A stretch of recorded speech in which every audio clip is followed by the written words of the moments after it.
श्री शिवाय नमस्तुभ्यं। हर हर महादेव। दोस्तों, आप सभी लोग जानते हैं कि 11 जुलाई 2024 को पड़ रही है गुरुवार षष्ठी तिथि। दोस्तों, यह जो गुरुवार षष्ठी है, आषाढ़ महीने में पड़ने वाली सबसे बड़ी गुरुवार षष्ठी है, क्योंकि यह गुप्त नवरात्रि के दिनों में पड़ रही है, जिसका बहुत ही बड़ा और विशेष महत्व होता है। और ऐसा दिन पूरे साल में सिर्फ एक ही बार आता है। और दोस्तों, आप सभी लोग जानते हो कि गुरुवार षष्ठी का अगर सबसे बड़ा कोई उपाय है तो वह एक चुटकी हल्दी वाला उपाय है। तो दोस्तों, इस गुरुवार की षष्ठी तिथि के दिन आप लोगों को इस एक चुटकी हल्दी वाले उपाय को जरूर करना है। बहुत सारे लोग होंगे जिन लोगों ने इस उपाय को न किया हो, मतलब पूरा महीना निकल गया आषाढ़ महीने का, उन्होंने किसी भी दिन इस हल्दी वाले उपाय को न किया हो। और दोस्तों, आपके पास एक आखिरी मौका बचा हुआ है, जो कि 11 जुलाई के दिन। तो इस दिन आप लोगों को इस वाले उपाय को जरूर कर लेना है, भले ही आपने पूरे महीने भर इस उपाय को न किया हो, पर अगर आपने इस आषाढ़ महीने के गुरुवार षष्ठी तिथि के दिन अगर इस वाले उपाय को कर लिया, तो आपको इस उपाय को करने का वह फल मिलेगा जिसकी आपने कभी कल्पना भी नहीं की होगी। इसीलिए आप लोग इस वाले उपाय को एक बार जरूर कर लेना, ताकि आप लोगों के हाथ से यह मौका न जा सके और आपको इस उपाय को करने का फल मिल सके। दोस्तों, ये उपाय पंडित जी ने अपनी अभी की ही शिव महापुराण की कथा में बताया है, जिस उपाय को आज हम आपको बहुत अच्छे से समझाने वाले हैं। इस वीडियो को देखने के बाद इस उपाय को समझने के लिए आपको कोई और वीडियो को देखने की जरूरत नहीं पड़ेगी। तो चलिए दोस्तों, उपाय को शुरू करते हैं। देखिए, यह इस आषाढ़ महीने के गुरुवार षष्ठी गुप्त नवरात्रि के दिन यह इतना खास होता है, इतना महत्वपूर्ण होता है। देखा है कभी कभी बड़े बड़े पूजा पाठ अनुष्ठान से जो मनोकामना पूर्ण नहीं होती, वह आषाढ़ महीने के दिन एक छोटे से उपाय करने से ही आपकी मनोकामना पूर्ण हो जाए। दोस्तों, यह जो षष्ठी आती है, बहुत सारे लोगों ने इस उपाय को किया भी है और उनको इस उपाय को करने का फल भी जरूर मिला है। अगर आप लोग भी इस उपाय को करना चाहते हैं, तो आप इस उपाय को पहले अच्छे से समझ लेना है, उसके बाद करना। आपको इस उपाय का फल जरूर मिलेगा। और इस उपाय को कर लेने से आपके घर में चाहे किसी भी प्रकार की दुख और समस्या क्यों न चल रही हो, आपको उसका कारण भी नहीं पता है कि भाई यह समस्या किस कारण से चल रही है, उसका कुछ भी कारण हो सकता है, जैसे पितृदोष हो सकता है या किसी भी तरह का मंगल दोष भी हो सकता है। तो इस दिन आप लोगों को यह वाला उपाय लेना है। यह एक ऐसा उपाय है जिस उपाय को अगर किसी विशेष दिन पर किया जाए, तो भाई उस विशेष दिन का जो है वह तो हमें मिलता ही मिलता है। पर हमने उस दिन पर इस उपाय को किया है तो हमें उससे भी बड़ा फल मिलता है, और फल बहुत जल्दी मिलता है, क्योंकि आप इस उपाय को बहुत ही बड़े और विशेष दिन पर कर रहे हो। तो चलिए अब उपाय के बारे में बात करते हैं, लेकिन उससे पहले आप लोगों को यह जानना आवश्यक है कि आखिर यह उपाय किस समय करना है, किसको करना है और कैसे करना है। तो चलिए हम आगे आपको वीडियो में एक एक करके बता देते हैं। लेकिन उससे पहले अगर आप लोग हमारे चैनल पर नए हैं, तो हमारे चैनल को सब्सक्राइब कर लेना और इस वीडियो को लाइक करके कमेंट बॉक्स में श्री शिवाय नमः ओम नमः शिवाय जरूर टाइप कर देना। तो दोस्तों, इस हल्दी वाले उपाय को हमें इस गुरुवार षष्ठी के दिन कैसे करना है, किसको करना है, किस समय करना है और कहां पर करना है, ये सारे सवालों के जवाब आपको इस वीडियो में मिल जाएंगे। और जो यह वीडियो देखेगा भाई, उसको एक चुटकी हल्दी वाला उपाय जरूर करना चाहिए, क्योंकि इस दिन हल्दी का भी बहुत ही बड़ा और विशेष महत्व होता है। और बात आ जाए हल्दी के उपाय की, तो यह सोने पे सुहागा वाली बात हो जाती है, और यह एक बहुत ही बड़ा उपाय हो जाता है इस गुरुवार षष्ठी गुप्त नवरात्रि का। तो आप दोस्तों, इस एक चुटकी हल्दी वाले उपाय को आखिर करना किसको है, सबसे पहले हम लोग वह बात जान लेते हैं। तो देखो, घर की जो बड़ी माताएं बहनें होती है, माताओं बहनों में से कोई भी एक बड़ी माता बहन इस वाले उपाय को कर सकती है। और दोस्तों, अगर आप चाहें तो अपने घर में से सभी सदस्यों को भी इस उपाय को करवा सकते हैं। अगर किसी व्यक्ति की खुद की कोई मनोकामना है, खुद की कोई दुख और परेशानी है जो कि वह अपने लिए ही करना चाहता है इस वाले उपाय को, तो वह खुद अपने लिए भी कर सकता है। बाकी अगर कोई घर में से ऐसा है जो कि अपने पूरे घर परिवार की सुख और शांति के लिए यह वाला उपाय करना चाहता है तो भाई वह भी कर सकता है, उसमें भी कोई दिक्कत वाली बात नहीं है। कहने का मतलब यह है कि इस उपाय को हर एक सदस्य भी कर सकता है और पूरे घर परिवार के सदस्य के लिए घर की बड़ी माता बहनों में से कोई एक माता बहन भी कर सकती है। दोस्तों, इस हल्दी वाले उपाय को घर का भी सदस्य कर सकता है, चाहे फिर वह पुरुष ही क्यों ना हो, उसमें कोई भी दिक्कत वाली बात नहीं है। अब दोस्तों, इस हल्दी वाले उपाय को हमें करना कहाँ पर है? हमें इसे घर के मंदिर और तुलसी के क्यारी में जाकर करना है। बहुत सारे लोग प्रश्न करते हैं, हर एक उपाय को करते समय क्या हम इस उपाय को अगर घर पर तुलसी का पौधा न हो तो मंदिर में कर सकते हैं? तो इस वाले उपाय को अगर घर पर करोगे तो ज्यादा अच्छा होगा। अगर मंदिर में तुलसी का पौधा है और वहां करोगे तो भी कर सकते हो इस वाले उपाय को। उसके बाद में दोस्तों, जो अगला प्रश्न निकल कर आता है वह यह आता है इस उपाय को लेकर कि आखिर इस उपाय को हमें किस समय करना है? सुबह के समय करना है कि शाम के समय करना है?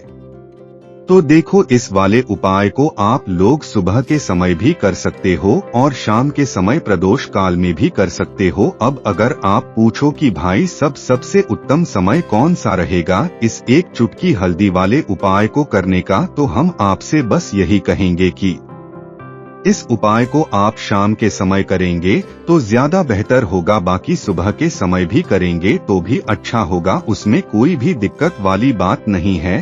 तो आप दोस्तों, जो अगली सबसे बड़ी और महत्वपूर्ण बात आती है वह यह आती है कि सुबह अगर हम उपाय को करेंगे तो हमें कितने बजे से लेकर कितने बजे तक के बीच में करना है, और शाम के समय प्रदोष काल में करेंगे तो हमें कितने बजे से लेकर कितने बजे के बीच में करना है। तो देखो, सुबह जितनी जल्दी हो सके आप उपाय को करने की कोशिश करना। बाकी अगर किसी कारणवश लेट भी हो जाओ, थोड़ी देर भी हो जाए, तो 10 या 11 बजे तक भी आप उपाय कर लेना, पर 12 बजे से ज्यादा देरी न हो, ठीक है? इस बात का ध्यान रखना। उसके बाद में दोस्तों, अगर शाम के समय प्रदोष काल की बात करें, प्रदोष काल का जो समय होता है वह शाम के 6 बजे से शुरू हो जाता है। मतलब शाम के 6 बजे से लेकर 7 बजे के बीच का जो समय होता है यह समय प्रदोष काल का समय होता है। पर अभी जो मौसम चल रहा है इस मौसम में जो है शाम बहुत देरी से होती है, तो आप इस उपाय को 7 या 8 बजे के बीच में भी कर सकते हो। मतलब शाम के 6 बजे से रात 8 बजे के बीच में आप कभी भी इस वाले उपाय को कर सकते हो, उसमें कोई भी दिक्कत वाली बात नहीं है। परंतु गुरुवार शास्त्री के दिन कोशिश करना कि समय के अंतर्गत ही कर लो। किसी कारणवश न कर पाओ तो थोड़ा देरी से भी कर सकते हो, आपको उपाय का फल जरूर मिलेगा।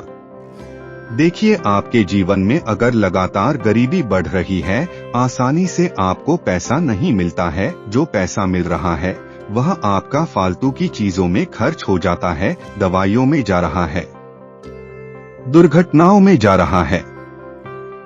आप सोच कर परेशान हैं कि कैसे घर से इन सारी चीजों को निकालेंगे, कैसे धन की कमी को दूर करेंगे, कैसे माता लक्ष्मी को प्रसन्न करेंगे। तो माँ लक्ष्मी तो आप अपने आप प्रसन्न हो जाती है जब आप श्री हरि विष्णु को प्रसन्न कर लेते हैं और श्री हरि विष्णु प्रसन्न होते हैं। जब भी आप तुलसी से जुड़ा कोई उपाय करते हैं तो आज की वीडियो में वही आपको बताने वाले हैं कि इस दिन को आपको जाने नहीं देना है, यह उपाय करना है। और देखिए फिर कैसे आपके घर पर, आपके घर में जितने भी सदस्य हैं उनके जीवन में धन की जो है वह बाढ़ जैसी आ जाएगी और कभी भी धन की कमी आपके घर में नहीं होगी। तो करना क्या है?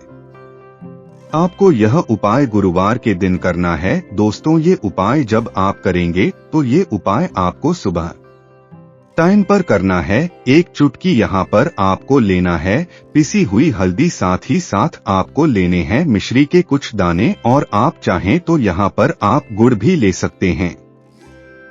अब आपको क्या करना है, पिसी हुई हल्दी जो है वो सूखी पिसी हुई हल्दी को आपको तुलसी के पौधे में डालना है। गुरुवार के दिन स्नान आदि कर लेंगे सबसे पहले, उसके बाद सूखी पिसी हुई हल्दी आपको तुलसी के पौधे में अच्छे से डाल देना है। बस हल्दी डालते समय आपको ओम नमो भगवते वासुदेवाय नमः, ओम नमो भगवते वासुदेवाय नमः इस मंत्र को बोलना है और अच्छे से तुलसी के पौधे में आपको हल्दी को डाल देना है। अब देखिए, जैसे ही आप तुलसी के पौधे में हल्दी डालते हैं, ऐसा समझ लीजिए कि श्री हरि विष्णु आपसे बहुत ज्यादा प्रसन्न हो जाते हैं, क्योंकि हल्दी श्री हरि विष्णु से जुड़ी है, गुरु ग्रह से जुड़ी है। और हल्दी जब आप तुलसी के पौधे में डालते हैं तो इससे होता क्या है, तुलसी मैया का स्वास्थ्य बहुत उत्तम होता है, आपका तुलसी का पौधा हमेशा अच्छा रहता है। तो देखिए, जब आप तुलसी मैया का ध्यान रखते हैं, अपने घर में तुलसी के पौधे को बहुत हरा भरा रखते हैं, उनकी अच्छे से देखभाल करते हैं, तो यहाँ पर श्री हरि विष्णु आपके जीवन के दुखों को दूर करने के लिए तैयार रहते हैं। और अगर उनकी कृपा जब होती है तो माँ लक्ष्मी की कृपा तो अपने आप हो जाती है, क्योंकि जहाँ श्री हरि विष्णु होते हैं वहाँ धन की देवी माता लक्ष्मी होती है। अब देखिए, जब आप हल्दी अच्छे से डाल देंगे, उसके बाद थोड़े से मिश्री के दाने आपको तुलसी मैया को अर्पित कर देने हैं। गुड़ भी आप उन्हें अर्पित कर सकते हैं। छोटी सी कटोरी ले लें, उसके अंदर आप गुड़ रख दें, थोड़ी सी मिश्री रख दें और तुलसी जी के पौधे के पास रख दें। अब यहाँ पर आपको तुलसी मैया से कहना है कि ही धन की देवी तुलसी मैया, क्योंकि माँ लक्ष्मी का ही स्वरूप है, तुलसी मैया मेरे घर में हमेशा धन बढ़े, निरंतर धन बढ़ता चला जाएगा।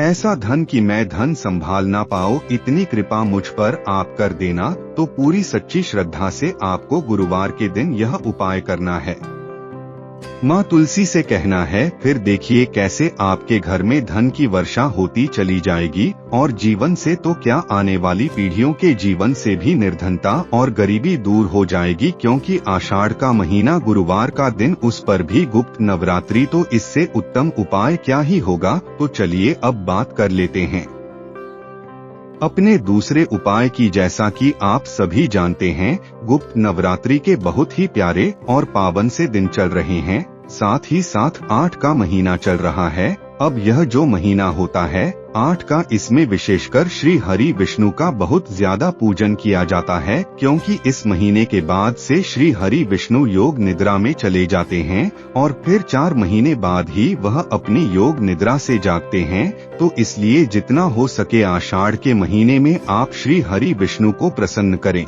जिससे कि श्री हरि विष्णु आपको आशीर्वाद देकर जाए कि कभी भी आपको धन को लेकर परेशान न होना पड़े। देखिए, ये जो 4 महीने होते हैं जिसमें श्री हरि विष्णु योग निद्रा में चले जाते हैं, उससे पहले जितना हो सके श्री हरि विष्णु को प्रसन्न कर ले। माँ लक्ष्मी की कृपा तो आपको मिलते ही मिलती है। देखिए, दूसरा उपाय जो आपको बताने जा रहे हैं, यह उपाय श्री हरि विष्णु से जुड़ा है, और इस उपाय को करने से आपकी तिजोरी हमेशा धन से भरी रहेगी और हमेशा श्री हरि विष्णु का आशीर्वाद आपके साथ रहेगा।